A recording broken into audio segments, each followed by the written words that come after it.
ಕಾನೂನಾತ್ಮಕ ಹೋರಾಟ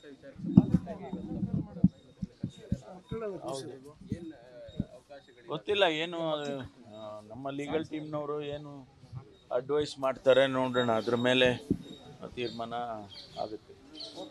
ಯಾಕೆಂದರೆ ಲೀಗಲಿ ಎಕ್ಸಾಮಿನ್ ಮಾಡಬೇಕಾಗ್ತದೆ. ನಿನ್ನೆ ಕೂಡ MP-MLA ಕೋರ್ಟಲ್ಲಿ ಅವರು CRPCನ ಕೋರ್ಟ್ ಮಾಡಿದರು 156(3)ನಲ್ಲಿ. ಅದು ಈಗ ರಿಡೆಂಡೆಂಟ್ ಆ ಆ್ಯಕ್ಟ್ ಅದು ಎಫೆಕ್ಟ್ ಮಾಡೋಂಗಿಲ್ಲ. ಏನು BNSS ಈಗಾಗಲೇ ಎಫೆಕ್ಟಿಗೆ ಕೊಟ್ಟಿದ್ದಾರೆ 1724ಇಂದನೇ ಅದು ಎಫೆಕ್ಟಿಗೆ ಬಂದಿದೆ.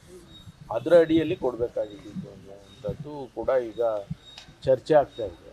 ಅದನ್ನು ನೋಡೋಣ, ಲೀಗಲ್ ಟೀಮು ಯಾವ ರೀತಿ ನಮಗೆ ಅಡ್ವೈಸ್ ಮಾಡ್ತಾರೆ, ಅದ್ರ ಮೇಲೆ ಚರ್ಚೆ ಮಾಡಿ ತೀರ್ಮಾನವನ್ನು ತಗೊಳ್ತಾರೆ. ಸರಿ, ವಿರೋಧ ಪಕ್ಷದವರೇ ಗೊತ್ತಿಲ್ಲ, ಅದೇನು ಸ್ಟೇಜಸ್ ಇದೆಯಲ್ಲ, ಈಗ ಇದಾದಮೇಲೆ ಡಿವಿಷನ್ ಬೆಂಚಿಗೆ ಹೋಗ್ಬೋದು, ಅದು ಆದಮೇಲೆ ದೆನ್ ಸುಪ್ರೀಂ ಕೋರ್ಟಿಗೆ ಹೋಗ್ಬೋದು. ಈ ಥರ ಆಪ್ಷನ್ಸ್ಗಳಿದ್ದಾವೆ. ಅದನ್ನೆಲ್ಲ ಎಕ್ಸಾಮಿನ್ ಮಾಡಿ ಅಂತಿಮವಾಗಿ ಒಂದು ತೀರ್ಮಾನವನ್ನು ತಗೊಳ್ತೀವಿ. ಮತ್ತೆ ಹೋರಾಟಗಳು ಶುರು ಆಗ್ತವೆ. ಬಿಜೆಪಿ ಗಾಂಧಿ ವಿಧಾನಸೌಧ ಆವರಣದಲ್ಲಿ ಪ್ರತಿಭಟನೆ ಅಲ್ಲ, ಅವರು ಸ್ವಾಭಾವಿಕವಾಗಿ ಅವರು ವಿರೋಧ ಪಕ್ಷವಾಗಿ ಮಾಡೋದನ್ನ ಮಾಡ್ತಾರೆ. ನಾವು ಕಾನೂನಾತ್ಮಕವಾಗಿ ನಾವೇನು ಮಾಡಬೇಕು ಅದನ್ನು ನಾವು ಮಾಡ್ತೀವಿ. ಈಗ ಕಾನೂನು ಹೆಚ್ಚಾ ಅಥವಾ ಅವರ ಅಭಿಪ್ರಾಯಗಳು ಹೆಚ್ಚಾ? ಭಾರತೀಯ ಜನತಾ ಪಾರ್ಟಿಯ ಅಭಿಪ್ರಾಯಗಳು ಹೆಚ್ಚಾಗೋದಿಲ್ಲ.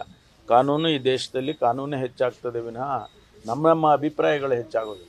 ಈಗ ಮುಖ್ಯಮಂತ್ರಿಗಳಾಗಿ ಅಧಿಕಾರದಲ್ಲಿದ್ದಾಗ ಲೋಕಾಯುಕ್ತ ಸಂಸ್ಥೆ ಇಷ್ಟರ ಮಟ್ಟಿಗೆ ಪ್ರಾಮಾಣಿಕ ತನಿಖೆ ಆಗುತ್ತೆ ಅಂತ ಅದನ್ನ ನೋಡೋಣ ಯಾವ ರೀತಿ ನಾವು ಕೂಡ ಎಕ್ಸಾಮಿನ್ ಮಾಡಬೇಕಲ್ಲ. ಹೀಗಾಗಿ ಲೀಗಲಿ CBIಗೆ ಆಗ್ರಹ ಮಾಡ್ತಾರೆ. ಅವ್ರು ಹೇಳೋದನ್ನ ಬಿಡಿ ಅಂದರೆ ಕಾನೂನು ಇಲ್ವಾ ಈ ದೇಶದಲ್ಲಿ?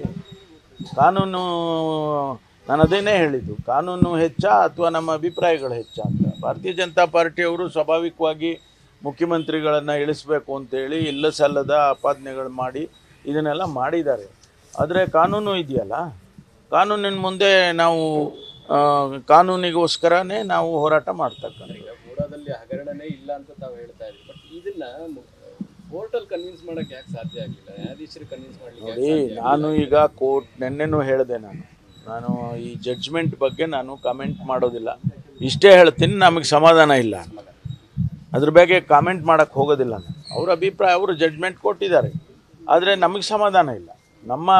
ನಮ್ಮ ಪ್ರೇಯರ್ಗಳೇನಿತ್ತು ಮತ್ತು ನಾವು ಕೊಟ್ಟಂಥ ಎವಿಡೆನ್ಸ್ಗಳು, ನಾವು ಕೊಟ್ಟಂಥ ಮಾಹಿತಿಗಳು, ಅದನ್ನು ಅವರು ಪರಿಗಣಿಸಿಲ್ಲ ಅನ್ನೋದೇ ನಮಗೆ ಇರ್ತಕ್ಕಂಥದ್ದು. ಹಾಗಾಗಿ ನಮಗೆ ಮುಂದೆ ಇರುವಂಥ options divisional bench, supreme court, ಅದೆಲ್ಲ ಹೋಗೋಕ್ಕೆ ಆಪ್ಷನ್ಸ್ಗಳಿದಾವಲ್ಲ. ಈಗ ರಾಜ್ಯಪಾಲರು ಕೇಳ್ತಾ ಇರುವಂಥ ವರದಿಗಳು, ಈ ವಿಚಾರದ ಬಗ್ಗೆ ಕ್ಯಾಬಿನೆಟ್ ಚರ್ಚೆ ಆಗುತ್ತಾ? ಅದು ಎಲ್ಲಕ್ಕೂ ಉತ್ತರ ಕೊಡಬೇಕಾದ ಪರಿಸ್ಥಿತಿ ಇದೆಯಾ ಸರ್ಕಾರ? ಎಲ್ಲದಕ್ಕೂ ಉತ್ತರ ಕೊಡಬೇಕಾಗಿಲ್ಲ. ನಾವು is a constitutional head. Chief minister and the government is the executive head. ನಾವು ಪ್ರತಿನಿತ್ಯ ಅವರಿಗೆ we are not answerable every day report ಕೊಡಬೇಕು ಅಂತ ಏನಿಲ್ಲ. ಆದರೂ ಕೂಡ ಕೆಲವೊಂದು ಪಾಲಿಸಿ ಮ್ಯಾಟರ್ಸಲ್ಲಿ, ಕೆಲವೊಂದು ಮೇಜರ್ ಡಿಸಿಷನ್ಸ್ನಲ್ಲಿ we will keep him informed. ಅದರಿಂದ ಅವರಿಗೆ ದಿನ ಕಾಗದ ಬರೆದು ನೀವು ಇದಕ್ಕೆ ಮಾಹಿತಿ ಕೊಡಿ ಅಂದರೆ ನಾವು ಕೊಡೋಕ್ಕೆ ಬರೋದಿಲ್ಲ. ಈಗ ಅರ್ಕಾವತಿ ಜನ ನಿರ್ಣಯ ಆಗುತ್ತೆ ಸರ್ ಕ್ಯಾಬಿನೆಟ್, ನೋಡೋಣ. Thank you. ನ್ಯೂಸ್ ಫಸ್ಟ್, ನಿರ್ಭೀತಿಯಿಂದ ನಿಮ್ಮ ಪರವಾಗಿ.